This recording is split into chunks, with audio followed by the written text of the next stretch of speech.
Hello mga ka-good vibes, shout out sa lahat ng mga supporters na walang sawang nagbibigay ng panahon sa channel ko. Welcome back again dito sa vlog ko. Grabe mga ka-good vibes, mainit-init pa ang balita.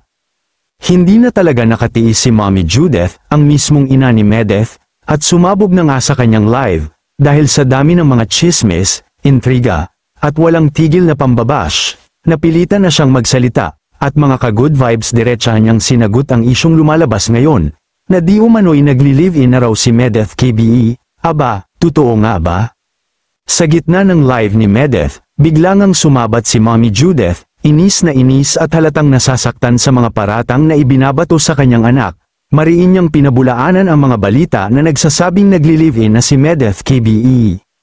Ayon kay Mommy Judith, wala raw katotohanan ang mga yan, kasi raw tuwing umaalis si Medeth, lagi nitong sinasabi na magkakape lang sa labas, simpleng coffee time lang, hindi overnight, hindi stay in, at ang importante, nakakauwi raw lagi si Medeth sa bahay nila at doon pa rin siya natutulog, kaya kung totoo man daw ang live-in, edi sana hindi na umuuwi, di ba? Ang masakit pa dito, sinabi ni Mommy Judith na kung sakaling totoo man na magli-live-in si Medeth at si BE, ano naman daw ang problema, pareho silang single, parehong walang sabit, at nasa tamang edad. Sa totoo lang, wala naman daw masama kung magdesisyon silang magsama, buhay nila yun, at wala raw karapatan ng ibang tao para pakialaman ito.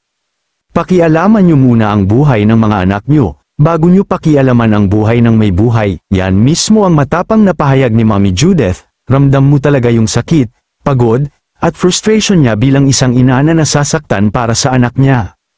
Sa totoo lang mga ka-good vibes, hindi madali para sa isang magulang na manahimik habang binabatikos ang anak niya online. Naiintindihan natin ang mga fans, bashers, at curious netizens, pero minsan kailangan din nating tandaan na tao rin ang mga nasa likod ng social media accounts na yan, may damdamin, may pamilya, at may personal na buhay na hindi lahat dapat isa-publiko. Kung nagkakape lang si Medeth at umuuwi rin naman, kailangan ba talaga natin siyang husgahan agad? At kung sakali man na totoo ngang magkarelasyon sila ni BE at gusto nilang magsama, hindi ba't dapat respetuhin natin yun kung wala naman silang inaagrabyado? Kaya sa mga patuloy na nagbubuhos ng panghuhusga, maybe it's time to pause and reflect. Baka panahon na para i-respeto natin ang hangganan ng bawat isa, lalo na pagdating sa mga desisyon ng ibang tao na hindi naman direktang nakakaapekto sa atin.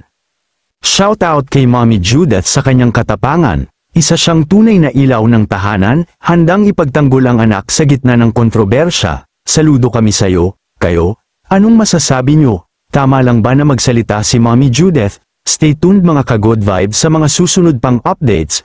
Don't forget to like, share, and subscribe kung gusto nyo ng mga ganitong real talk at updates. Hanggang sa muli.